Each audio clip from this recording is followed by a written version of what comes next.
New chemistry word और हम लोग अपना सॉलिड स्टेट कंटिन्यू कर रहे हैं। सॉलिड स्टेट में हमने जो प्रीवियस वीडियो में यानी प्रीवियस क्लास में देखा, उस पे ये देखा कि जो 7 क्रिस्टल सिस्टम होते हैं, उन 7 क्रिस्टल सिस्टम से हमारे क्वेश्चन किस टाइप के आ सकते हैं। 2-3 टाइप के जो क्वेश्चन थे वो हम लोगों ने देखे। उसके बाद जो याद करने वाली चीज़ थी, मोस्ट सिमेट्रिक हमारा क्यूबिक होता है, लीस्ट सिमेट्रिक हमारा ट्राइक्लिनिक होता है, ये चीज़ हम लोगों ने देखा। उसके बाद हमने एक आधे क्वेश्चन किए और उन क्वेश्चन में जो क्वेश्चन प्रीवियस ईयर में आए हुए हैं वो क्वेश्चन हमने देखे कि जैसे उसने दे दिया किसी भी क्रिस्टल लैटिस के लिए A = B = C है और अल्फा बीटा गामा हमारा 90 है, उसके लिए लैटिस कौन सा होगा। 4 ऑप्शन उसने दे दिए। एक तो क्वेश्चन ये बन सकता था। दूसरा क्वेश्चन का जो टाइप था वो ये था कि भैया ऑर्थोरोम्बिक के लिए इनमें से कौन सा ऑप्शन सही है। ऑप्शन में क्या लिखा था, A = B = C, alpha is not equal to beta is not equal to gamma. इस तरह के 4 ऑप्शन उसने बना के दे दिए। 2 ये देखे। उसके बाद हमने कहा मोस्ट सिमेट्रिक क्या होता है, क्यूबिक होता है, लीस्ट सिमेट्रिक ट्राइक्लिनिक होता है। बार बार चीज़ों को बोलिए, जितनी बार चीज़ें बोलेंगे आपके सामने वो चीज़ें रहेंगी, याद रहेंगी।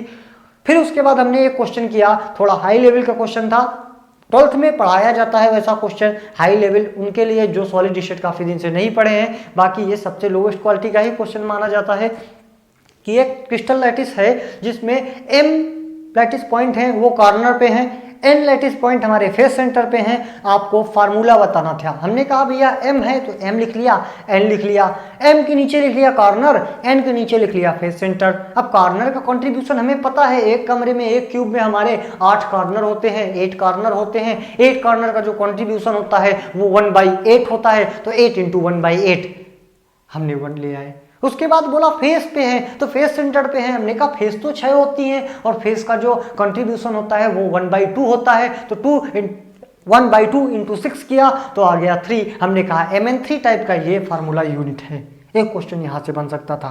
फिर हमने कहा कि हम लोग फेज रिप्रेजेंटेशन सीखेंगे और फेज रिप्रेजेंटेशन में हमने कहा कि SCC 3D है तो 2D में क्या होगा, फिर BCC हमारा 3D है तो 2D में क्या होगा। उसके बाद जो सीखना चालू किया, उसके बाद हम लोगों ने कहा कि भैया FCC क्या होता है, तो अब हमें सीखना है FCC की पूरी कहानी। FCC में देखेंगे FCC के केस में, और FCC में हमने लिखा क्या था, शुरुआत में जो हमारा 3D स्ट्रक्चर हमने FCC का बनाया था, इसमें ये बोला था कि FCC का मतलब होता है कि lattice point at corner plus face centre. तो यहाँ पे हम अगर 3D स्ट्रक्चर बनाने की कोशिश करें तो ये हुआ हमारा 3D स्ट्रक्चर। हम लोग BCC SCC देख चुके हैं, लास्ट हमारा आता है FCC। DCC हमारे सिलेबस में नहीं है तो हम लोग DCC की कोशिश नहीं करेंगे। ये हुआ हमारा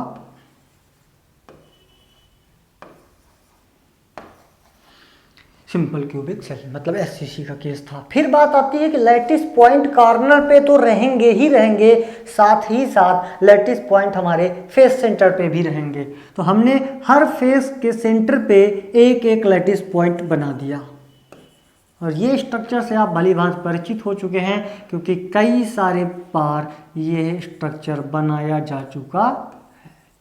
ये हुआ हमारा FCC का स्ट्रक्चर। क्या दिख रहा है इसमें, कैसे इमेजिन करना है कि भाई एक रूम है, रूम की हर दीवार पे, छत पे और फर्श पे 6 जगह आपके मेन सेंटर पे एक लैटिस पॉइंट लगा हुआ है। अब इस 3D को हमें कन्वर्ट करना है 2D में, इस 3D को हमें कन्वर्ट करना है 2D में। तो सोचिए जरा किस तरह से हम बना सकते हैं। बात ये आती है कि 2D स्ट्रक्चर में बनाने के लिए हम लोगों ने जो प्रीवियस 2 केस पढ़े हैं उसमें ये कहा था अपने कमरे के बाहर खड़े होकर देख रहे हैं, तो जो पहली दीवार हमें दिखी उसमें 1 2 3 4 पॉइंट थे। फिर उसी दीवार से हम अंदर घुस गए, देखा एक 4 दीवार, जो पीछे वाली दीवार है उस पर 4 पॉइंट लगे हुए हैं। तो यानी जो 1 2 3 4 थे हम यहाँ पे देख रहे हैं, तो 1 2 3 4 ये 4 पॉइंट दिख रहे हैं। तो हमने बना दिया क्या, 1 2 3 4 और लिख दिया 0,1 0,1 0,1 0,1। इतना करने में हमें कोई दिक्कत नहीं आई, क्योंकि प्रीवियस केस में भी हम लोग समझ चुके थे कि ये फर्स्ट पॉइंट है जी, फर्स्ट पॉइंट है, इनसे 1 यूनिट जाने पर ये मिला, 1 यूनिट जाने पर ये मिला, 1 यूनिट जाने पर ये मिला, 1 यूनिट जाने पर ये मिला। ये सिंपल समझाने के लिए मैं बोलता हूँ यूनिट। ठीक, तो हमने 0 1 0 1 0 1 0 1 लिख लिया। इसके बाद हम क्या देख रहे हैं, इस 1 यूनिट जिसका जो डिफरेंस हमने 1 यूनिट माना है, उस 1 यूनिट के बीचों बीच में एक पॉइंट है जो हम आधी डिस्टेंस ट्रैवल करते हैं तो हमें मिल जाता है। सपोज करो ये वाला पॉइंट, इस पॉइंट को पकड़ना, एक पॉइंट ये, एक पॉइंट ये, मैंने किया तो एक पॉइंट ये और दूसरा पॉइंट ये बोर्ड का ही पॉइंट है, तो मैंने इन दोनों पॉइंट को क्या बोला, 1 1 बोला। और जो लेटेस्ट पॉइंट ये वाला है पीछे की दीवार पे, वो इस जगह पे कहीं है। तो सुनना क्या किया, ये 0 पे मैं खड़ा हूं और उस 1 तक जाना है, तो मैंने इसको 0 कहा, उसको 1 कह दिया, लेकिन आधी दूर पे मिल गया हमको ये वाला पॉइंट। हमने कितनी डिस्टेंस ट्रेवल किया, आधी डिस्टेंस ट्रेवल किया, यानी इस पॉइंट से इस पॉइंट में जाने के लिए जो हमारा ये पॉइंट है, ये कितना है, हाफ है। इन दोनों के बीच का भी जो पॉइंट है वो भी हाफ है, इनके बीच का जो पॉइंट है वो भी हाफ है, यानी चारों तरफ जो दीवारें हैं उनमें हर 0 से 1 के बीच का जो ट्रेवल पॉइंट है, जिसको आप 1 यूनिट लेके चले थे, जब आधा यूनिट ट्रेवल करोगे तो आपको पॉइंट मिल जाएगा। इसको आप अपने कमरे पे इमेजिन करिएगा कि जिस भी कमरे पे आप हैं, जैसे मैं यहाँ पे खड़ा हूँ और आप एक कमरा पे आपको यहाँ पे आ गया, तो आधी डिस्टेंस पे एक पॉइंट मिलता है, फिर 0 वाला मिलता है। इसलिए इन सब के बीच में क्या है, 1/2 है, 1/2 है, 1/2 है, और यहाँ भी हमारा 1/2 है। अभी कुछ पॉइंट रह गए हैं, देखो कौन कौन से पॉइंट अभी रह गए हैं, देखो कौन से पॉइंट रह गए हैं। हमारा ये पॉइंट हो गया, ये पॉइंट हो गया, ये पॉइंट हो गया, ये पॉइंट हो गया, 4 पॉइंट हमारे हो गए। हमारा एक पॉइंट ये बचा, एक पॉइंट ये बचा। ये पॉइंट कहाँ पे है, ये पॉइंट उसी दीवार पे है, यानी 1 2 3 4 इसी लैटिस पॉइंट पे, जिस कमरे में आप घुसे थे, जिस कमरे में आपका दरवाजा लगा था, उस दरवाजे को खोल के आप घुसे थे, उसी कमरे में आपका ये लैटिस पॉइंट बीचों बीच दीवार पे लगा हुआ है। समझिए, बात को फील करिए कि ये जो 4 पॉइंट थे, यहाँ पे हम लोग सीखा था कि ये हमारा एक दरवाजा लगा था, इनको हमने 0 0 0 0 यूनिट बोला था, मतलब ये हमारे जस्ट आंखों के सामने थे।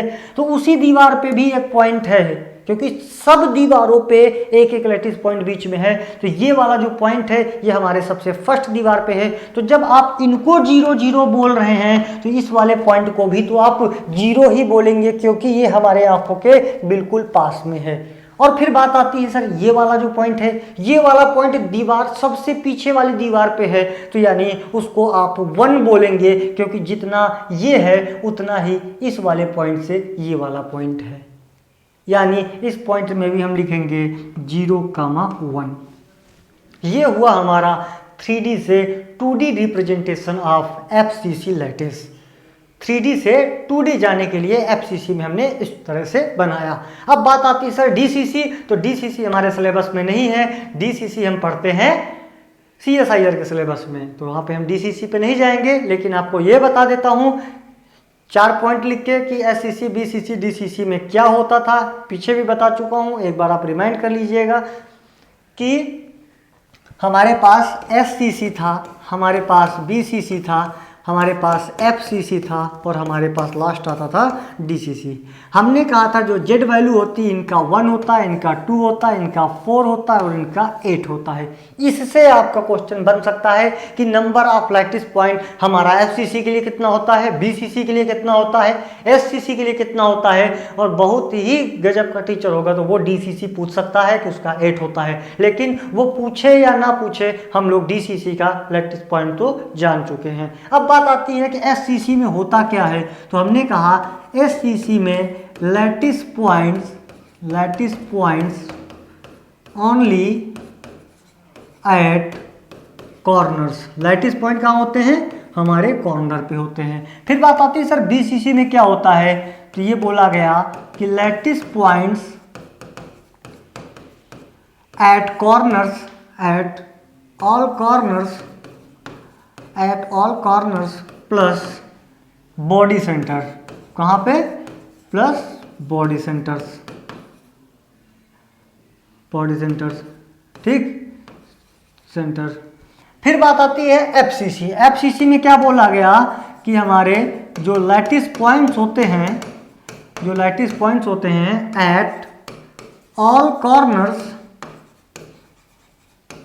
Plus at each face centre, each face centre. अब बात आती है डीसीसी का। डीसीसी हमें डिटेल में नहीं करना है, लेकिन ये देख लेते हैं कि डीसीसी में लैटिस पॉइंट होते कहाँ कहाँ हैं। बात आई कि lattice point at all corners plus each face centre plus alternate tetrahedral wides. यानी डीसीसी की केस में जो लैटिस पॉइंट होते हैं हमारे, वो पहली बात कॉर्नर पे होते हैं, फेस सेंटर पे होते हैं और अल्टरनेट टेट्राहेड्रल वाइड पे होते हैं। अब एक वर्ड नया आया, वाइड्स क्या होते हैं। एक वर्ड हमारा नया आया, वाइड्स क्या होते हैं। वाइड हमारे सिलेबस में नहीं है, क्योंकि जब डीसीसी नहीं है तो वाइड भी नहीं है, लेकिन छोटा सा मीनिंग वाइड का होता क्या है वो देख लेंगे, बेसिक इंट्रोडक्शन वाइड का देख लेंगे, ज़्यादा डिटेल में हमें देखने की जरूरत नहीं पड़ेगी। देखो क्या देखना है हमारा, वाइड्स हमारे होते क्या हैं। तो देखो वाइड्स हमारे होते क्या क्या हैं। वाइड का मतलब होता है हमारा एम्प्टी स्पेस। क्या मतलब होता है, वाइड्स का मतलब होता है एम्प्टी स्पेस। अब बात आती है एम्प्टी स्पेस को हम समझेंगे कैसे। देखो आपको अगर 4 बॉल दे दी जाए, यानी 4 टाइप की गेंद दे दी जाए और बोला जाए इसको टेट्राहेड्रल स्ट्रक्चर में रखिए। 4 गेंदे हैं, मान लो 1 गेंद, 2 गेंद, 3 गेंद और 4 गेंद। 4 गेंद को आपको टेट्राहेड्रल स्ट्रक्चर में रखना है, तो उनके बीच का जो स्पेस होता है उसको बोलते हैं हम लोग वाइड, यानी टेट्राहेड्रल वाइड। उसी तरह हमारा दूसरा होता है ऑक्टाहेड्रल वाइड। यानी अभी तक सीखा वाइड, हमारा क्वेश्चन बन सकता है तो इतना देगा कि वाइड का क्या मतलब है, एम्प्टी स्पेस, फुल स्पेस, ये वो 4 ऑप्शन बना के दे देगा। तो आपको इतना याद रखना है पीजीटी लेवल में कि वाइड का मतलब हमारा एम्प्टी स्पेस से होता है। और वाइड 2 टाइप की होती हैं। पहला हमारा आता है टेट्राहेड्रल वाइड, पहला आता है हमारा टेट्राहेड्रल वाइड्स और दूसरा हमारा आता है ऑक्टाहेड्रल वाइड्स, ऑक्टाहेड्रल वाइड्स। ठीक, अब समझना है हमें, थोड़ा बेसिक कॉन्सेप्ट देखना है कि टेट्राहेड्रल वाइड क्या होता है और ऑक्टाहेड्रल वाइड क्या होता है। टेट्राहेड्रल वाइड का मतलब हमने बताया कि आपके पास 4 बॉल हैं, 4 बॉल को इस तरह से अरेंज करना है कि वो टेट्राहेड्रल स्ट्रक्चर दिखने लगे। तो देखो कैसे करना है। एक बॉल हमने ये रख लिया, दूसरी बॉल हमने ये रख लिया और तीसरी बॉल हमने ये रख लिया। आपके पास भी अगर बॉल है तो बना के देखना, 1 बॉल, 2 बॉल, 3 बॉल, 3 बॉल एक ही प्लेन में हमने रख लिया। आप भी बना सकते हो, ये प्लेन है, 3 बॉल यहाँ पे इस टाइप से डिजाइन करनी है, 1 बॉल, 2 बॉल, 3 बॉल। जब 3 बॉल आप रखोगे तो उन 3 बॉल के बीच में एक स्पेस दिख रहा है, ये वाला, ये स्पेस दिख रहा है आपको। 3 बॉल के बीच में एक छोटा, मैं इसको कलर किए देता हूं।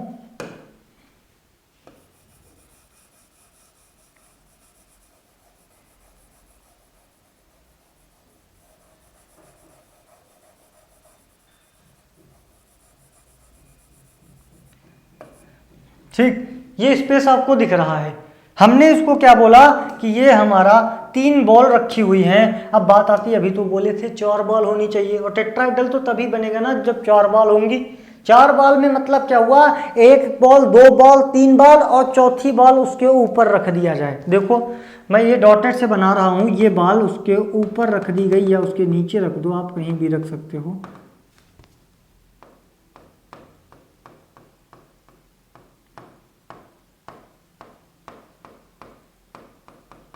ठीक, ये हुआ हमारा नीचे रख के मैंने कर दिया, आपको ऊपर करना तो ऊपर भी रख सकते हो। यानी 3 बॉल आप रखना है, 3 बॉल के ऊपर एक बॉल रखनी है या फिर 3 बॉल के नीचे आप एक बॉल लगा दो तो आपका ये जो स्पेस दिखेगा इसको हम लोग बोलते हैं वाइड। अरे 1 बॉल 2 बॉल 3 बॉल, एक बॉल उसके ऊपर और नीचे से झांक के देख रहे हैं तो हमें वो स्पेस दिख रहा है, और जो स्पेस है उसी को हम बोलते हैं टेट्राहेड्रल वाइड। ठीक, अब बात आती है सर ऑक्टाहेड्रल वाइड में क्या होता है। इसको टेट्राहेड्रल क्यों बोला गया, क्योंकि टेट्राहेड्रल टाइप का तो ही है कि टेट्राहेड्रल होता कैसे 1 2 3 ये 4, यानी कि इसी टाइप का तो होता है ना टेट्राहेड्रल, इस टाइप का। तो देखो एक बॉल यहाँ पे रखी है, दूसरी बॉल यहाँ पे रखी है, तीसरी बॉल यहाँ पे रखी है और चौथी बॉल यहाँ पे रखी है, तो ये टेट्राहेड्रल टाइप का दिख गया हमें। अब बात आती है सर ऑक्टाहेड्रल कैसा होता है। तो ऑक्टाहेड्रल में हमारे पास कितने होते हैं, 6 होते हैं, यानी हमको 6 बॉल यूज करना है। कैसे यूज करेंगे, 4 बॉल लेना है आपको, सिंपल सी 4 बॉल। तो 1 2 3 4 बॉल जब रखोगे बना के तो उन 4 बॉल के बीच में देखोगे तो हमें स्पेस दिख रहा होगा। कैसे रखेंगे सर, इसमें बना के दिखा दो। तो 1 बॉल 2 बॉल 3 बॉल और ये 4 बॉल, देखो कितना प्यारा स्पेस दिख रहा है। यानी आप ये इमेजिन करो, ये जिस भी सतह पे आप रखे हो टेबल है, मान लो टेबल में 1 2 3 4 बात हो गई, नीचे जहां के देखा तो उसमें ये वाला स्पेस दिख रहा है। अब यूज करना है हमें 2 बॉल, एक बॉल हम ऊपर से रखेंगे, एक बॉल हम नीचे से रखेंगे और बीच में देखेंगे तो हमें स्पेस नजर आ रहा होगा।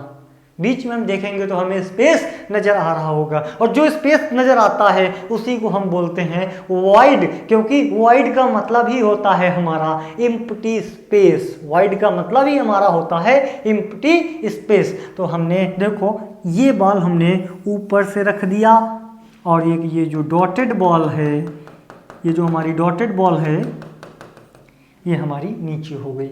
बन गया आपका ऑक्टाहेड्रल स्ट्रक्चर भाई, 1 2 3 4, एक ऊपर एक नीचे, यही तो ऑक्टाहेड्रल होता है। तो इसको हम बोलते हैं ऑक्टाहेड्रल वाइड, इसको हम बोलते हैं टेट्राहेड्रल वाइड। ज़्यादा डिटेल में नहीं जाना है हमें, बस आपको बेसिक इंट्रोडक्शन देना था। आपके लिए सिर्फ इतना इंपॉर्टेंट है वाइड में कि वाइड का मतलब होता है एम्प्टी स्पेस, एम्प्टी स्पेस का मतलब होता है वाइड। 2 टाइप की होती हैं हमारे सिलेबस में, 2 टाइप की हैं, tetrahedral void, octahedral wide. Tetrahedral void को हम कैसे बनाते हैं, हमने 3 बॉल लिया, एक बॉल चाहे उसके ऊपर से रख दें चाहे नीचे से रख दें, हमें बीच का स्पेस दिखता है, उसी स्पेस को हम लोग बोलते हैं वाइड। जब बात आती है ऑक्टाहेड्रल वाइड की, तो ऑक्टाहेड्रल वाइड में हमारे पास 6 बॉल हैं। 6 बॉल में हमने किया, 4 बॉल को 1 2 3 बॉल को रख दिया एक प्लेन में, देखा झांक के तो उसमें स्पेस नजर आ रहा था। एक बॉल ऊपर से रखा, एक बॉल नीचे से लगा दिया, फिर भी वो स्पेस मेंटेन है, हमने उसको कह दिया कि वो हमारा ऑक्टाहेड्रल वाइड हो गया। तो ये कहानी थी हमारी टेट्राहेड्रल वाइड और ऑक्टाहेड्रल वाइड की। आगे की नंबर ऑफ टेट्राहेड्रल वाइड कैसे निकलते हैं, number of tetrahedral octahedral wide कैसे निकलते हैं, क्या रिलेशन होता है लैटिस पॉइंट और टेट्राहेड्रल वाइड में, क्या रिलेशन होता है लैटिस पॉइंट और ऑक्टाहेड्रल वाइड में, फिर पढ़ना होता है कि टेट्राहेड्रल वाइड और ऑक्टाहेड्रल वाइड में क्या रिलेशन होता है। तो उतना डीप हमें नहीं जाना है। तो इसमें हमें सिर्फ और सिर्फ इतना सीखना था वाइड क्या होते हैं और उनका बेसिक इंट्रोडक्शन क्या होता है।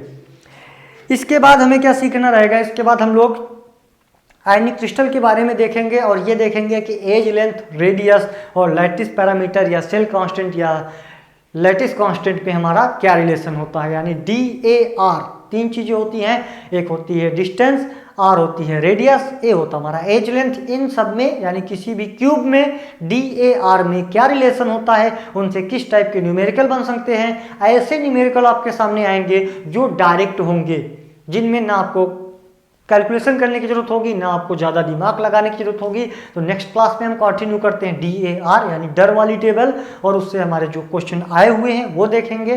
फिर बचेगा आयनिक क्रिस्टल, उसके बाद ब्रैग्स इक्वेशन और थोड़ा पाइपिंग फ्रैक्शन का पार्ट, और उसके बाद हमारा थोड़ा हायर लेवल का पार्ट रहेगा जिसको हम लोग केवल टच करेंगे, जहाँ से हमारा काम हो सकेगा। यानी हमारी ये 4th क्लास थी। 4th क्लास में जितना भी आपने किया उसको बार बार देखिए, 4 से 5 बार देखिए और आपको अपना कॉन्सेप्ट क्लियर कीजिए। क्वेश्चन प्रैक्टिस के लिए आपको क्वेश्चन मिल जाएंगे, प्रीवियस ईयर क्वेश्चन यहाँ पे मैं करवा दूंगा, जैसे जैसे आते रहेंगे मैं करवाता चला जाऊँगा। प्रीवियस ईयर क्वेश्चन जब 3 या 4 बार पेपर ही हुआ है अब तक ऑब्जेक्टिव, मान लो 2013 में हुआ, 2000 में हुआ, 16 में हुआ, तो 3-4 बार में हर टॉपिक से 2-2 3-3 क्वेश्चन अभी तक आए हुए हैं। यानी आपके पास प्रीवियस ईयर के नाम पे हर टॉपिक में 10 से 12 क्वेश्चन हो सकते हैं। यानी सॉलिड स्टेट की बात करें तो मुश्किल से 10 क्वेश्चन या 12 क्वेश्चन, उसके साथ आपको 50-60 क्वेश्चन की प्रैक्टिस करवा दी जाएगी। फिर टेस्ट सीरीज होगा, आप टेस्ट दीजिएगा, आपका सारा टॉपिक क्लियर होगा। Thank you so much, thank you for cooperation.